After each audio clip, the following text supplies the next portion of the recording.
Hello and welcome everyone to today's webinar on the aged care quality standards. My name is Brendan Moore. I'm the General Manager for Business Support Services for Leading Age Services Australia, and I'll be facilitating today's discussion. Today we're going to be talking about what does the move to an outcomes focus in the quality standards mean for providers of aged services. Today I'm joined in this first session on residential care by our Principal Advisor Sharon McElwain. Welcome Sharon. And our Principal Advisor for Home Care Troy Spears. Today's webinar format will run to a 30-minute presentation with the three of us presenting some conceptual approaches for navigating the transition, how to demonstrate evidence of consumer outcomes, accessing additional support in the transition process, and then at the end we'll have 15 minutes for questions and discussions. And you can submit your questions during the presentation and we'll try to address them. I understand there's quite a few people on today's webinar. If we don't get to your question, I apologise in advance, but we will try to address people's questions as we go. So we're also going to assume that there is a certain degree of knowledge amongst the audience this afternoon. So we're going to go through some of these slides quite quickly in the interest of time. So at the moment, under our aged care quality standards, most of you will know there are 4 program-specific standards that focus on assessing performance against practices and processes for care delivery. And the 4 areas are residential care, home care, transition care, and the National Aboriginal and Torres Strait Islander Flexible Aged Care Program. The new single set of aged care quality standards focuses on outcomes for consumers. The team in LASER has identified that the shift to focusing on outcomes is one of the major changes that the industry is going to have to grapple with as we transition by the 1st of July 2019, hence the focus of this webinar. And so there will be a need for providers to demonstrate evidence across practices, processes and outcomes mapped against each of the 8 standards. So I'd like to begin by asking Sharon, what do these practices and processes look like now? Thanks, Brendan. At the moment, when we're assessing a residential aged care service, we're really seeing what we refer to as a tick and flick type audit, and providers are really having to demonstrate results to the standards rather than for a person. So we're needing to, providers at the moment are making sure that their audit processes are really solid, that they've got robust systems and processes in place, and that they're being really engaged in the current trends in the sector, which is relating to the current top 5 not mets in residential aged care. That's been a really big driver for providers in the last 6 or so months with the increasing sanctions and problems that we're seeing in that space. But yeah, so we're moving really from a tick and flick results for providers to a standard outcomes for consumers. Thanks, Sharon. And do you think that'll be sufficient under the new standards that we're moving to? No, absolutely not, Brendan. The consumers will be the 100% focus under the new standards. And if I can predict the future, I think providers are going to need to be really innovative and engaging. They're going to have to find great ways of empowering their staff, like all of their staff. The new standards cannot just be run from the senior quality team or the senior management team. They are going to need to involve all staff at every level of your service operation. Thanks, Sharon. Let's have a little bit of a recap for those who are not familiar. We hope you already are, of course. But the aged care quality standards comprises the following 8 standards. At the centre, as Sharon has just mentioned, we have consumer dignity and choice. The consumer is at the centre of this new framework.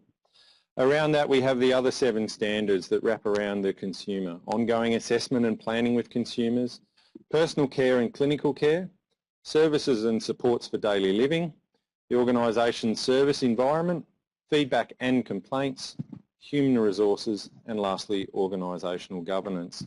And we are in the residential care session, so can confirm that all of these apply to our residential care providers. Moving ahead, aged care quality standards, they've been framed in 3 ways in terms of expressing a quality standard. So at the top of the tree, if you like, is a statement of outcome for the consumer. Secondly is a statement of expectation for the organisation, and then underneath that, underpinning all of that, are the organisational requirements to demonstrate that the standards have been met. Moving into the next slide. So performance and evaluation measures or evidence need to be mapped against each of the expressions for each quality measure. And Sharon, how will these measures need to be different to what is collected now? Look, your organisation is going to need to demonstrate that all staff are aware of the consumer's choices and preferences, and these choices and preferences will start to be identified prior to the consumer even becoming a part of your service. That your staff are going to need to know the goals and the preferences that your organisation will need to meet to ensure that the consumer is indeed getting choice and dignity in the service. So moving on to our next slide, which is a conceptual approach to navigating the transition. I'm going to hand over to Troy Spears, who will be taking us through this framework. Over to you, Troy. Thanks, Brendan. Good afternoon, everyone. So one of the things that is going to be really important is to be able to look at the levels of evidence that you will need to present in demonstrating how standards are met. When we look at a public health approach, there are 3 levels of evidence that they refer to: process evaluation, outcome evaluation, and impact evaluation. And it's a very simple way of thinking about levels of evidence. So we need to look at our current processes, our current results, which were mentioned in the former results and processes guide that people are currently using, and then also start to think beyond that towards the broader impacts that start to create an opportunity for brand development, the things that we can communicate out more broadly and more consistently across it. So we're starting to move into ways of thinking about capturing evidence that can share a story of what your facility does for your consumer base in your community. So that's what we really need to look at doing, is starting to think at first mapping out the different levels of evidence to demonstrate a standard is met. And there may be evidence points that can represent multiple standards. For example, the customer satisfaction survey. We see that's used consistently across multiple standards in the current results and processes guide that you'd be using. Similarly, you will have things like surveys that will be able to be used to demonstrate outcomes across the current 8 standards. So let's go to the next slide then. Let's have a look specifically at the first evidence level at the bottom of the pyramid called process evaluation. These kinds of evaluative measures look at all aspects of the process for delivering aged care services. It may include things like assessments being done, care plans being completed, scheduling, recruitment, training, complaints, all the policies and procedures that you have. They're all processes that, when implemented correctly, contribute to the higher level in the tier, which is an outcome. At the moment, approved residential aged care providers are accredited against the accreditation standards, and these are driven by the results and processes guide you look at now. Now, if you go to section 1 of that guide, you can see there is about 5 pages that start to distinguish between process and results, which they call outputs, but also they look at outcomes as well. So let's have a look at that next part of process evaluation. We're measuring the results and outcomes. So results may include outputs for a service, and we're demonstrating the level of implementation for aspects of a service at that process level. And when we're identifying there's gaps, we implement the CI, or the continuous improvement response. Now, if I take medication management at the moment in the results and processes guide, there's 4 different levels of results. The first one is really around medication is safely administered to consumers. That's clearly an outcome. If you can deliver safe medication, the consumer's getting an outcome. Another one that's referenced there is all staff are competent in the administration and management of medication. That's not so much an outcome for the consumer, but more an output for the organisation that contributes to achieving an outcome. Similarly, the third result in the current results and processes guide talks about compliance with legislation around medication administration and management. Again, that's an output that contributes to the ultimate outcome for the consumer.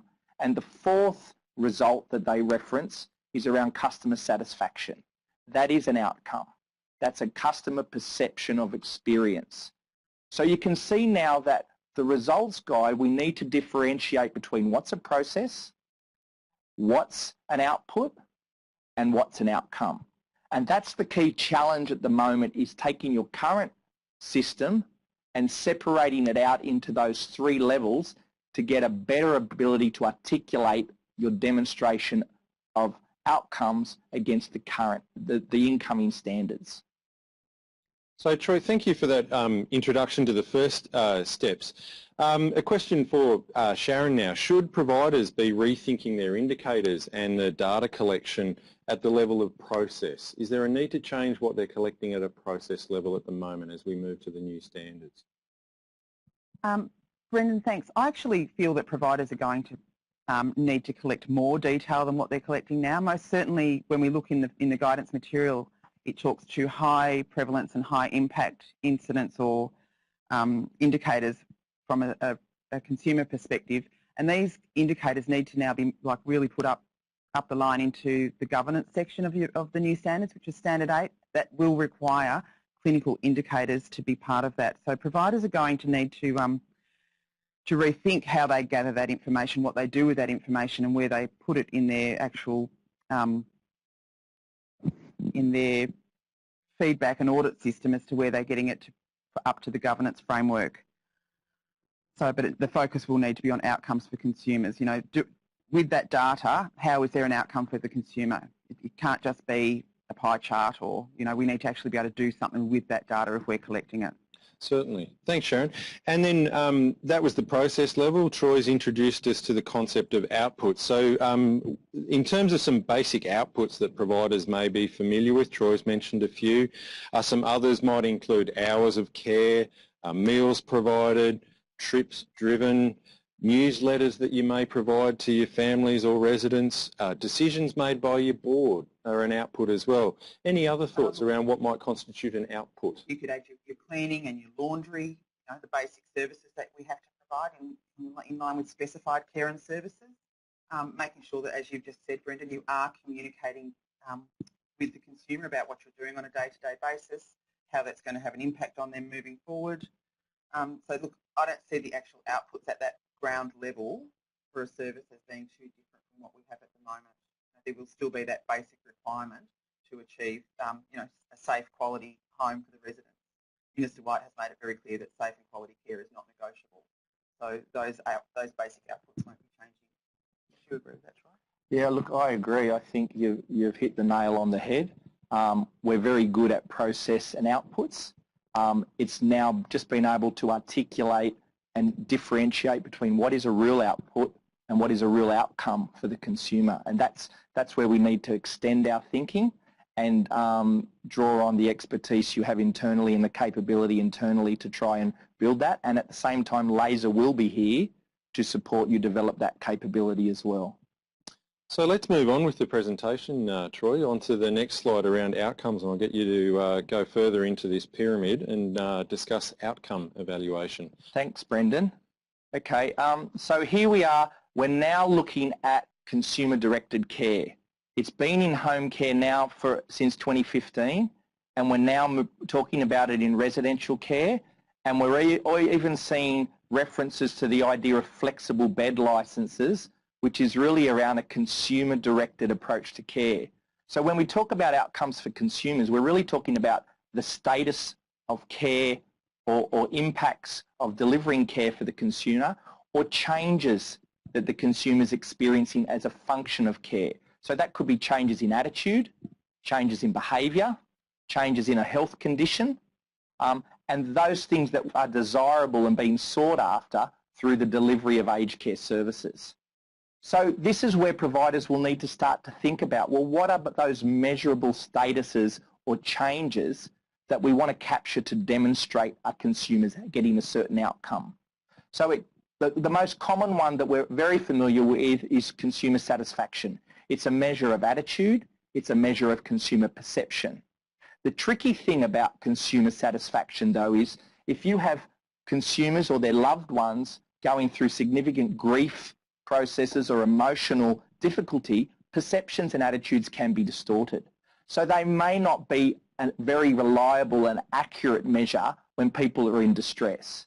So that's where we need to start to think about complementary outcome measures to validate or confirm what you're actually doing in terms of delivering the outcomes. So this is where we need to start to think of more tangible measures that may be more consistent with processes such as benchmarking that people are familiar with.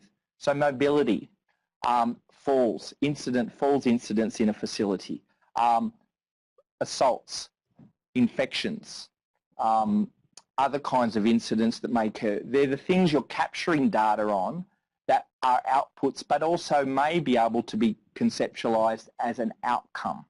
And then there's also mood, the mental health status of the clients, levels of depression, levels of anxiety, levels of confusion. Those are other indicators that may be measurable outcomes. Now, in home care, one of the areas that they've talked about in thinking about this at the individual level is a concept called goal attainment scaling. And it's something we'll elaborate more on in our master classes given the new languages, but it's very much about your care plan and measuring the outcomes in a care plan over time. Thanks, Troy. Just some other examples that might refer to outcomes. Troy's mentioned satisfaction, behaviour, mental health conditions. Providers would already be using things such as the Net Promoter Score, and just saw an annual report come in on my desk this week from one of the members in New South Wales ACT with very high Net Promoter Scores, which was very pleasing to see. We've also got new technology coming in such as Pain Check, an app that measures pain. That's an outcome as well, particularly if there's changes undergoing in terms of the resident. And also Bartels in terms of their mobility and function. Are there any other outcome measures that you can think of that providers are collecting now already? Yeah, thanks, Brendan. Look, certainly providers are currently collecting, as Troy's mentioned and Brendan mentioned, data on falls, data on infections. I think from an outcome evaluation perspective, we actually need to make sure that we're doing something tangible with that data, that we are actually demonstrating a positive outcome for the consumer.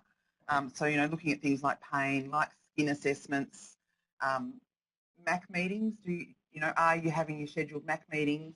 They will promote a potentially good outcome for the consumer if the GP and the whole health team are actually liaising and talking about that together. Even things like the lifestyle program.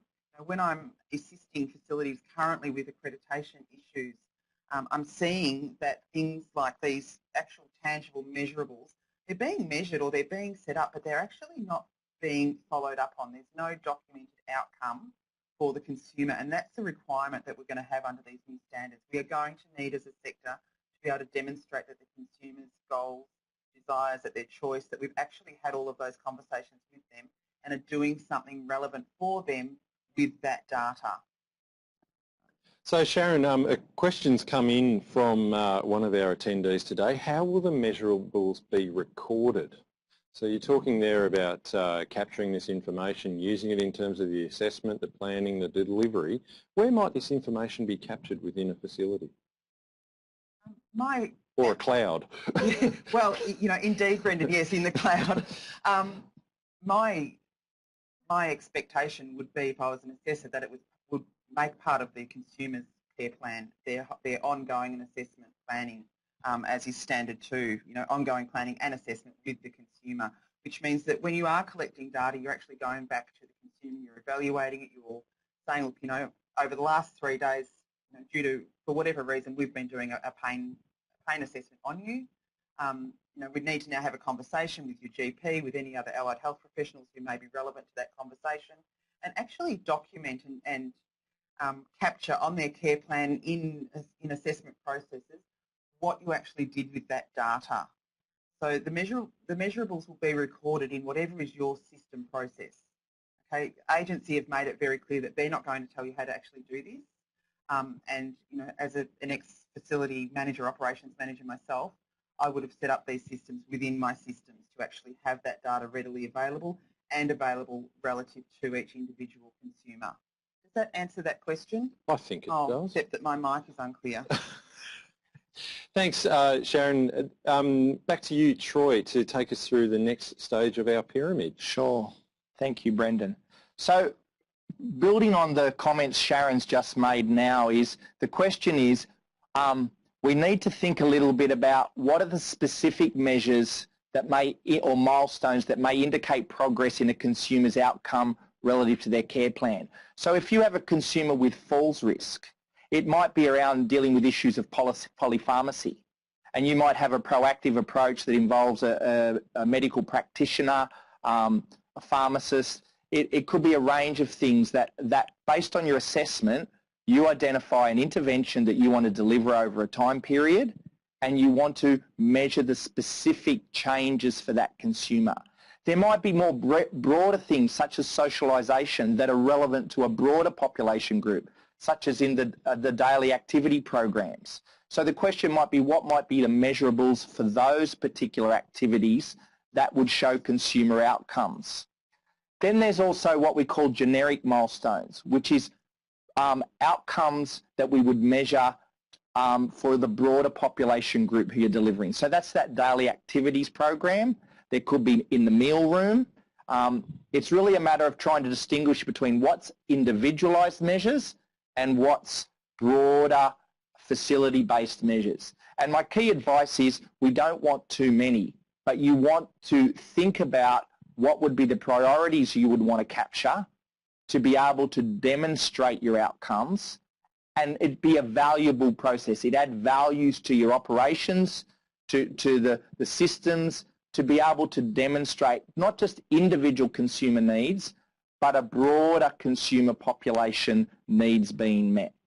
Troy, can I ask a question at this point? Because in our masterclasses that we've run around the countryside to laser members, we've been at pains to point out one of the major changes is a constant reference to the word each consumer. So we're talking about a fairly, if you like, generic approach to outcomes and trying to put all of our each consumers into an outcome framework. How can providers capture outcome measures for each consumer? What's the connections they should be building there? So in the learnings in home care is very much around the care plan. It's the ability to articulate goals in a care plan that are smart, measurable, achievable, realistic and timely. That's that SMART acronym. Yeah. So I think there's the ability to look at, as Sharon said right at the beginning, we need to get our staff involved, and at that care plan level is where you're going to get your specifics.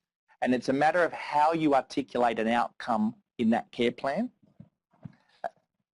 Thanks, Troy. Sharon, anything you would like to add to that in terms of how you capture outcome measures for each consumer in a facility? Yeah, if I can just backtrack a little bit, Brendan. One of the first slides we talked about there being an organisation statement and an outcome requirement for the provider.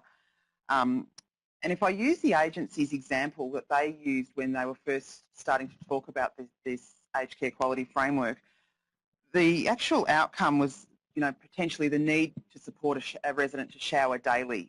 Okay, the organisational statement could be to support, the consumer to shower as independently as possible, given that they may need a little bit of assistance. The requirement from the consumer's perspective may be that they want to have a shower by a certain staff member, of a certain gender each particular day. So what I would say to you all when you're talking about outcomes and requirements, etc., from your service level perspective, is make sure that you're not setting yourself up and offering something that you can't offer. When we're talking about requirements, make sure that when you're documenting your care plans, and look, I know that you already all do this, you're very careful and, careful not to make statements that you actually can't achieve. So it's going to be really important that in your care plan, when you're talking about goals and interventions and outcomes, that they are achievable for you as a service level. Make sure that you're not offering a choice that you're unable to deliver on. That's one of the first things I would say in relation to care planning. And I think if I can again point to your care staff, your direct care staff, whether they be kitchen staff, whether they be laundry, whether they be direct care staff, your Cert 3 or your AIN, your EN, I think the biggest thing that you can do as a provider to assist with moving forward into engaging all of your staff with these new standards is to talk to them about, teach them the ability to listen, teach them the ability to be present in a conversation when a consumer is actually having a conversation with them about what they want. You know, so often I still see reports from the agency where we talk to, you know, what we currently know as standard 3.6, where agency will document, you know, observed staff member standing while feeding resident. You know, the very next line would be observed staff member talking to another staff member about their weekend while feeding the resident. So it's really, really important that we actually empower and teach our staff to be engaged with the consumer, be present in the moment when they're having every interaction with the consumer, because that's how you're going to get your individualised care plan. We also need to ensure that our staff are actually encouraged and supported to assess and report. Really, you know, the reporting, because the expectation of Standard 2 is ongoing assessment planning with consumer. That's a daily event. You know, we can't have things in our care plans that should have been reviewed 3 months ago that haven't been reviewed, or someone says, oh, I saw that last week, but it hasn't hit the care plan yet. We need to actually give our staff the skills to be documenting appropriately, and as I said before, reporting up. You know who to report. The example that I've been using is Joe's got an ingrown toenail. You know, if your clinical care coordinator says something like, oh my God, if anyone tells me that again, I'm going to scream, okay, that's not okay. We need to make sure that everyone feels comfortable and confident to give that information to make sure that it's not missed, to allow the assessment, the review to be ongoing on a daily basis and to be individualised. Thanks, Sharon. No worries. We've just got a question come in, which is, can you give an example of an outcome for a broader population, which is a wonderful segue into our next slide, which is at the top of the pyramid on our impact evaluation. So, Troy, back to you to continue through the presentation. Thanks, Brendan. And just answering that question around an outcome for a broader population, think about medication. So in the results and processes guide, one of the key results is consumers have access to the safe administration and management of their medication. So that's a broad outcome. If you're getting 100% of consumers having zero medication errors, then that's an outcome for a broader population. If you're identifying a proportion where there are errors and you're, through continuous improvement, working to resolve that and improving the rate of reduction of error rates, then that's a broader outcome for the population. So that's the way to think about it. Medication is administered at an individual level, but it also is administered to multiple consumers, which creates a population group. So let's go on to impact evaluation.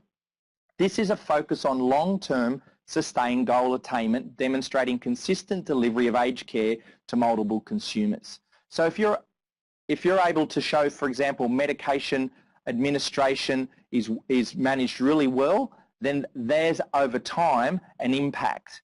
And that what we translate to trend data reporting, which was over time we can show consistent outcomes and consistent results for our consumers to demonstrate value, to demonstrate quality, and this is going to be the key thing of the future. It's really about demonstrating our ability to collect evidence over time to show that things are being done well, and it's an opportunity to demonstrate your unique value and point of difference in what will become an increasingly competitive market. It'll give you the ability to demonstrate not just price, but also quality, because you're selecting your measures more carefully to measure the things that are important to the consumers that you're servicing. So this is where we come down to, what do we need to do now? Well, this is the mapping of the levels of evidence you currently have to determine whether they're in scope and satisfactory, whether there is the need for revision, or whether there are identified gaps that you need to address in the lead up to 1 July 2019. And this is our traditional process of self-assessment. So I'll hand that back to you now, Brendan. Thanks, Troy. And this area of the pyramid is a really important part of the pyramid in terms of demonstrating what's called social impact, or social return on investment is another form of language used to describe this level.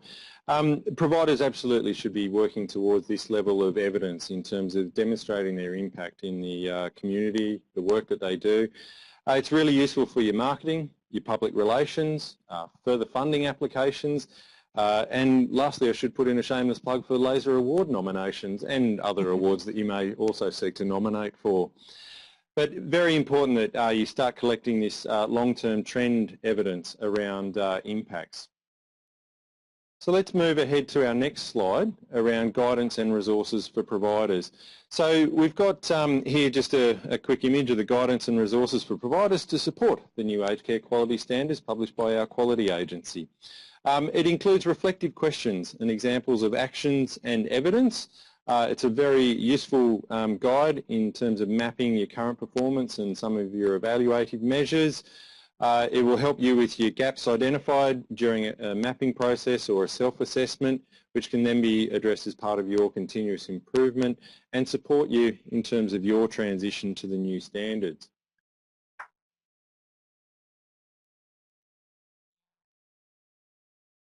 Okay, and moving on to our next slide, which is a table that we've put together with Standard 3 under the new standards, which is around clinical care, personal care, and that the statement for the consumer outcome is that it's safe and right for me, and then you have an organisational expectation as we described before, and then you have the organisational requirements. So here's an example of how a provider could put a table together, including your processes that underpin your actions to achieve those requirements, the outputs that you're delivering against those, the outcomes that you are achieving for the consumers. Remember, it is a consumer outcome.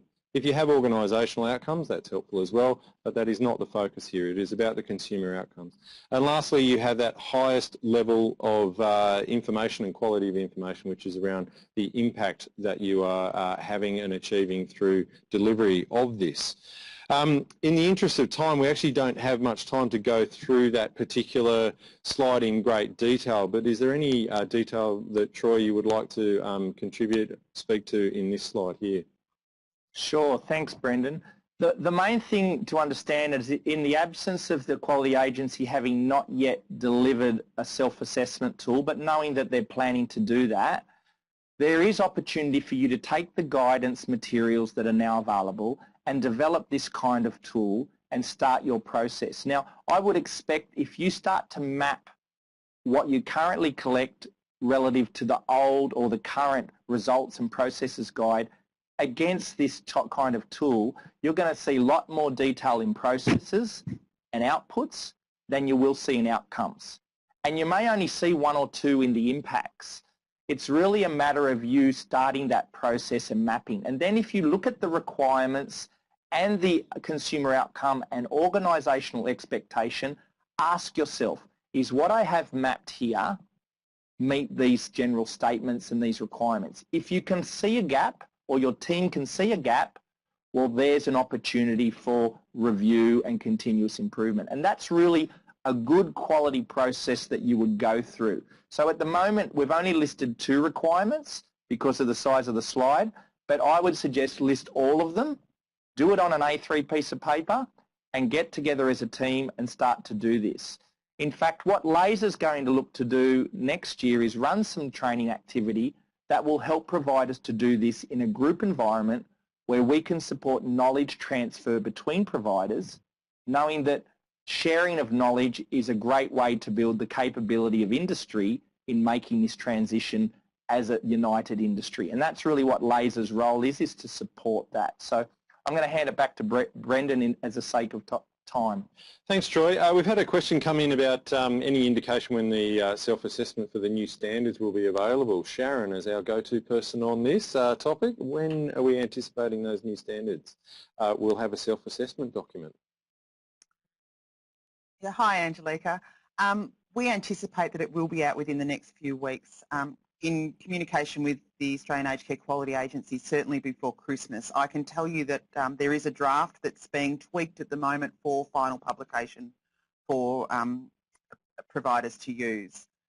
So that will be a little bit of a watch this space, but as soon as it does come out, I will make sure that everybody knows about it.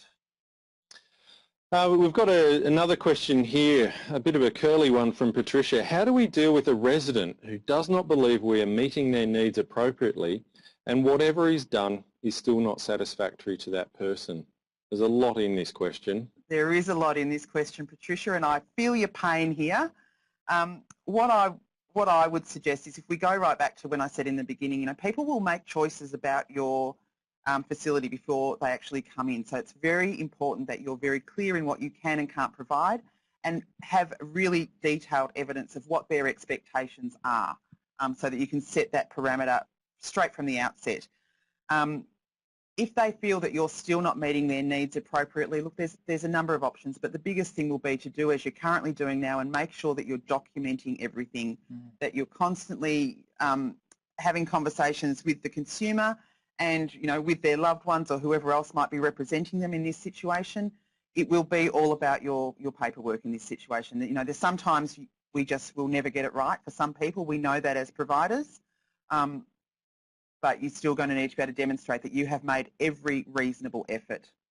And satisfaction can often be described as the gap between expectation and perception. It's very subjective, yes. Yeah. Troy, anything you'd add to that from experience with home care operators, with consumer-directed care operating for some years now? How are home care providers dealing with this sort of situation?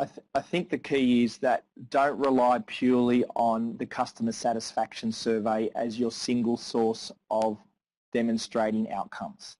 You need to demonstrate other kinds of outcomes. So that outcomes column, you need to, yes, customer satisfaction or perception or attitude will be there, but there'll be other things. For example, if a health issue is identified, is there a clinical consult that's brought in?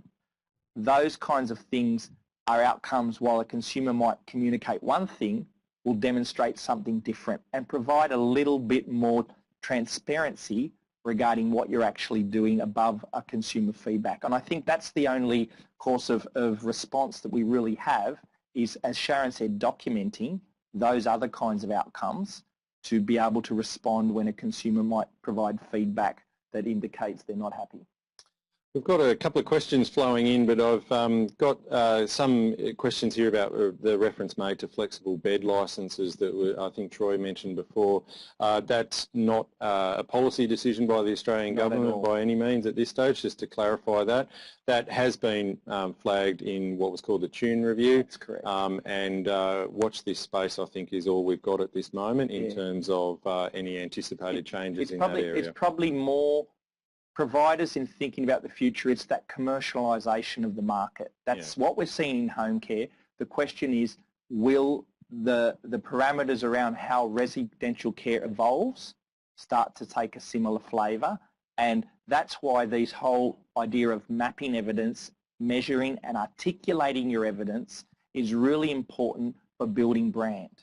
It's around how you demonstrate to a consumer, this is what we can do for you. And being able to capture that information at both the outcome level and the impact level gives you greater ammunition to support your marketing and public relations campaigns around that. We've also got another question here from Michael. Do you anticipate our funding model may undergo equally robust changes?